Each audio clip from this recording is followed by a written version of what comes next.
guys. So this is Project Legendary Season 2. We're doing The Tombs of Atuan by Ursula K. Le Guin. And I'm going to apologize already ahead about this dog. I'm filming outside. I'm recording outside tonight. So you get all the bugs and the birds, the frogs down there at the pond. But also over there across the valley, there's one of them type of dogs that sometimes the other dogs say, "Shut up!" You can tell it. You can sometimes hear it. Like a dog will go on and go on and go on, and you hear another dog that lives down the road or something, and then that other dog will be quiet for a little while. So yeah, sometimes the dogs will bark so much, even the other dogs get tired of them. They're like, "Buddy, would you quit?"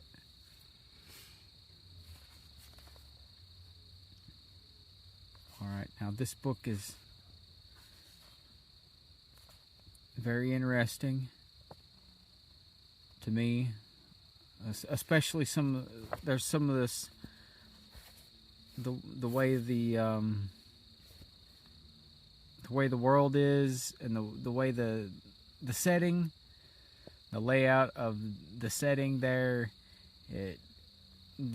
Ursula knows a frightening amount about anthropological things, like how stuff works. And she's done this, like, she wrote this way before Göbekli Tepe was discovered. And Navali Chori, I think maybe they were flooding it when she wrote this. When is it?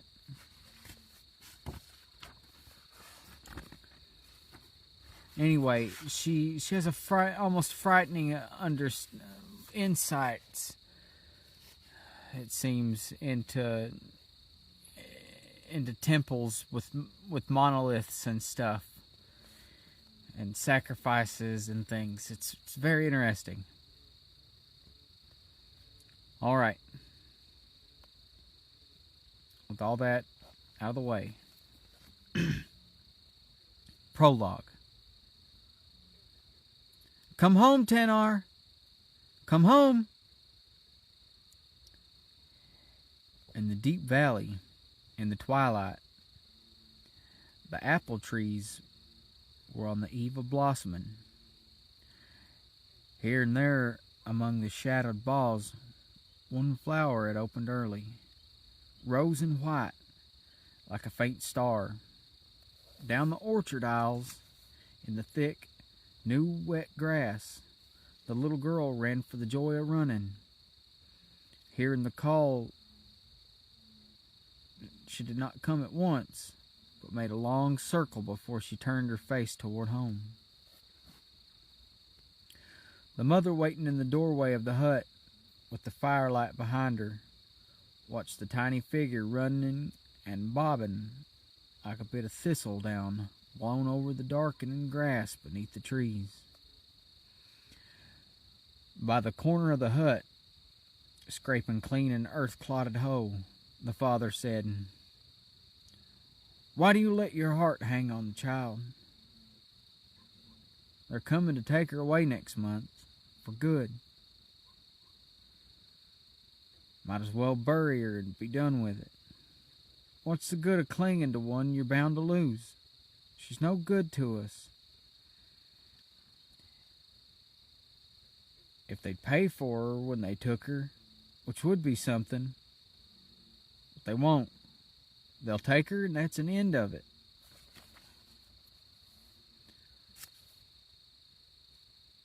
The mother said nothing, watching the child who had stopped to look up through the trees. Over the high hills, above the orchards, the evening star shone piercing clear.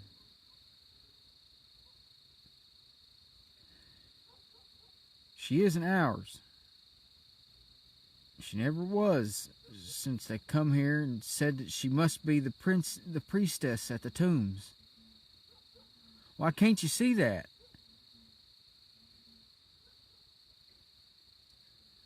The man's voice was harsh with complaint and bitterness. You have 4 others.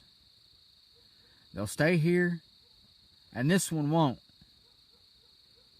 So don't set your heart on her. Let her go. When the time comes, the woman said, I will let her go. She bent to meet the child who come running on little bare white feet across the muddy ground, and gathered her up in her arms. As she turned to enter the hut, she bent her head to kiss the child's hair, which was black, but her own hair, in the flicker of firelight from the hearth, was fair. The man stood outside, his own feet bare and cold on the ground, the clear sky of spring darkening above him. His face in the dusk was full of grief, a dull, heavy, angry grief that he would never find the words to say. At last he shrugged and followed his wife into the firelit room that rang with children's voices.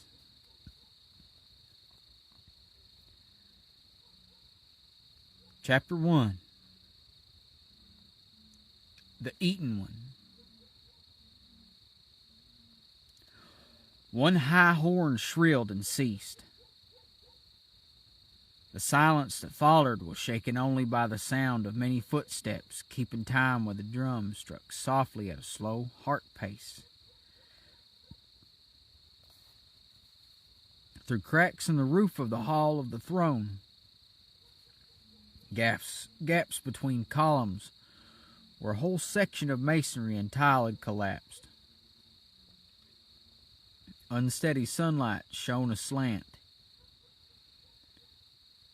It was an hour after sunrise. The air was still and cold.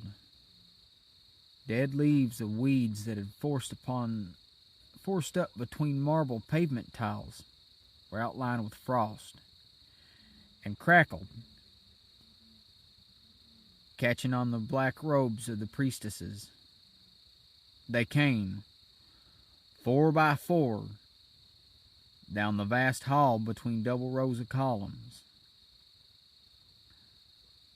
The drum beat dully. No voice spoke. No eye watched. Torches carried by black-clad girls burned reddish in the shafts of sunlight, brighter in the dusk between. Outside on the steps of the hall of the throne, the men stood, guards, trumpeters, drummers. Within the great doors, only women had come, dark-robed and hooded, walking slowly 4 by 4 toward the empty throne. 2 came, tall women looming in their black. One of them, thin and rigid, the other heavy, swaying with the planting of her feet. Between these 2 walked a child of about 6. She wore a straight white shift. Her head and arms and legs were bare, and she was barefoot. She looked extremely small. At the foot of the steps leading up to the throne, where the others now waited in the dark rows, the 2 tall women halted. They pushed the child forward a little. The throne on its high platform seemed to be curtained on each side with great webs of blackness. dropping from the gloom of the roof. Whether these were curtains or only denser shadows, the eye could not make certain. The throne itself was black, with a dull glimmer of precious stones or gold on the arms in black, and it was huge.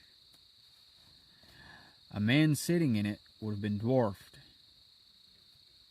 It was not of human dimensions. It was empty. Nothing sat in it but shadows. Alone, the child climbed up 4 of the 7 steps of red veined marble. They were so broad and high that she had to get both feet onto one step before attempting the next. On the middle step, directly in front of the throne, stood a large, rough block of wood, hollowed out on top. The child knelt on both knees and fitted her head into the hollow, turning it a little sideways. She knelt there without moving. A figure in a belted gown of white wool stepped suddenly out of the shadows at the right of the throne and strode down the steps to the child. His face was masked with white. He held a sword of polished steel, 5 foot long. Without word or hesitation, he swung the sword, held in both hands, up over the little girl's neck. The drum stopped beating. As the blade swung to its highest point and poised, a figure in black darted out from the left side of the throne, leapt down the stairs, and stayed the sacrificer's arms with slenderer arms. The sharp edge of the sword glittered in midair. So they balanced for a moment, the white figure and the black, both faceless, dancer-like above the motionless child, whose white neck was bared by the parting of her black hair. In silence, each leapt aside and up the stairs again, vanishing in the darkness behind the enormous throne. A priestess came forward and poured out a bowl of some liquid on the steps beside the kneeling child. The stain looked black in the dimness of the hall. The child got up and descended the 4 stairs laboriously.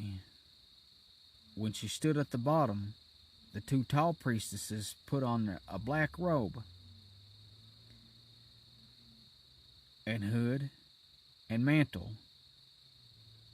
and turned her around again to face the steps, the dark stain, the throne. Oh, let the nameless ones behold the girl given to them, who is verily the one born ever nameless. Let them accept her life and the years of her life until her death, which is also theirs. Let them find her acceptable. Let her be eaten. Other voices, shrill and harsh as trumpets, replied, She is eaten! She is eaten! The little girl stood looking from under her black cowl up at the throne. The jewels inset in the huge clawed arms and the back were glazed with dust, and on the carven back were cobwebs and whitish stains of owl droppings. The 3 highest steps directly before the throne, above the step on which she had knelt, had never been climbed by mortal feet. They were so thick with dust that they looked like one slant of gray soil. The plains of the red veined marble, wholly hidden by the unstirred, untrodden siftings of how many years, how many centuries. She is eaten! She is eaten! Now the drum, abrupt, began to sound again, beating a quicker pace. Silent and shuffling, the procession formed and moved away from the throne, eastward toward the bright, distant square of the doorway. On either side, the thick double columns, like the calves of immense pale legs, went up to the dusk under the ceiling. Among the priestesses, and now all black like them, the child walked, her small bare feet treading solemnly over the frozen weeds, the icy stones. When sunlight slanting through the ruined roof flashed her across her way, she did not look up. Guards held the great doors wide. The black procession came out into the thin, cold light of wind of early morning. The cold light and wind of early morning. The sun dazzled, swimming above the eastern vastness. Westward, the mountains caught its yellow light, as did the facade of the Hall of the Throne. The other buildings, lower on the hill, still lay in purplish shadow, except for the temple of the God Brothers across the way, a little knoll. Its roof, newly gilt, flashed the day back in glory. The black line of priestesses, 4 by 4, wound down the hill of the tombs. And as they went, they began to softly chant. The tune was on 3 notes only, and the word was repeated over and over. It was a word so old it had lost its meaning, like a signpost still standing when the road is gone. Over and over they chanted the empty word. All that day of the remaking of the priestess was filled with the low chanting of women's voices, a dry, unceasing drone. The little girl was taken from room to room, from temple to temple. In one place, salt was placed upon her tongue. In another, she knelt facing west while her hair was cut short and washed with oil and scented vinegar. In another, she lay face down on a slab of black marble behind an altar while shrill voices sang a lament for the dead. Neither she nor any of the priestesses ate food or drank water all that day. As the evening star set, the little girl was put to bed, naked between sheepskin rugs, in a room she had never slept in before. It was in a house that had been locked for years, unlocked only that day.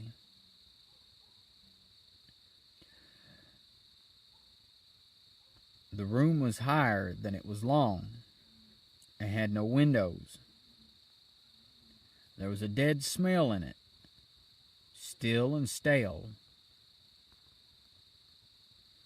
The silent women left her there in the dark.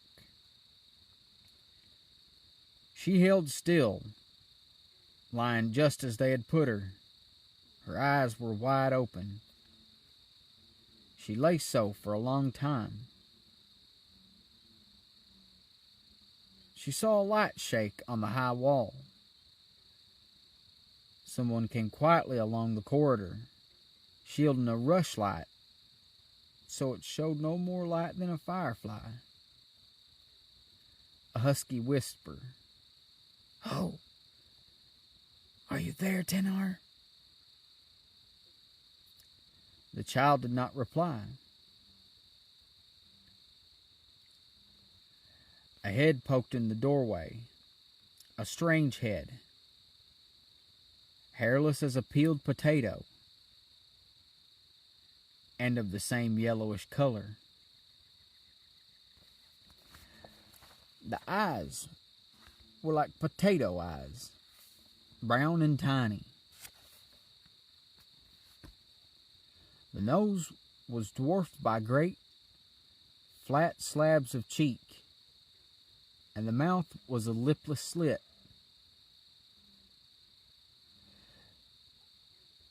The child stared, unmoving, at this face. Her eyes were large, dark, and fixed.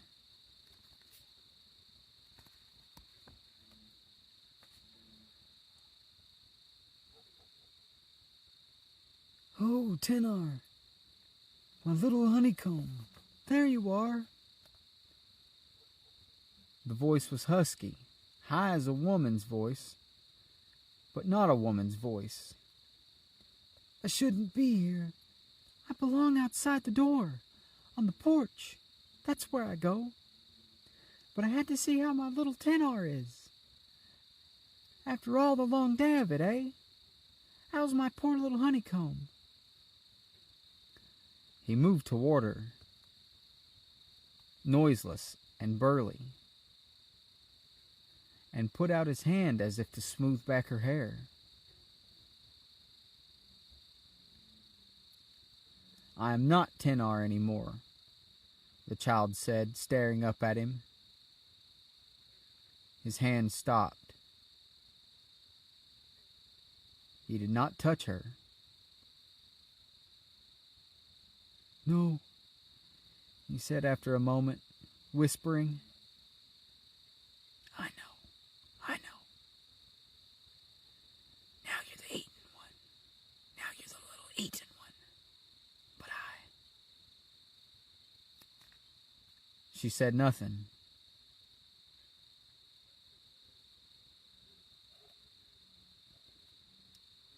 "It was a hard day for a little one," the man said, shuffling, the tiny light flickering in his big yellow hand.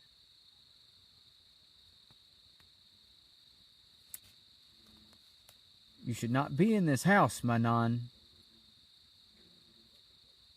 "No, I know. I shouldn't be in this house.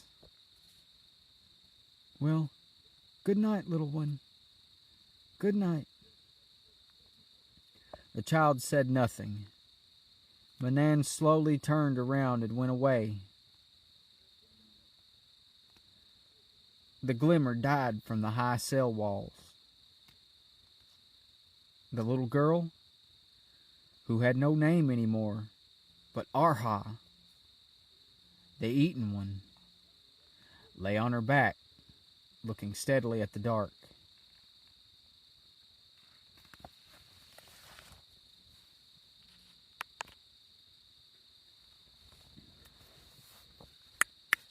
All right, that's chapter 1.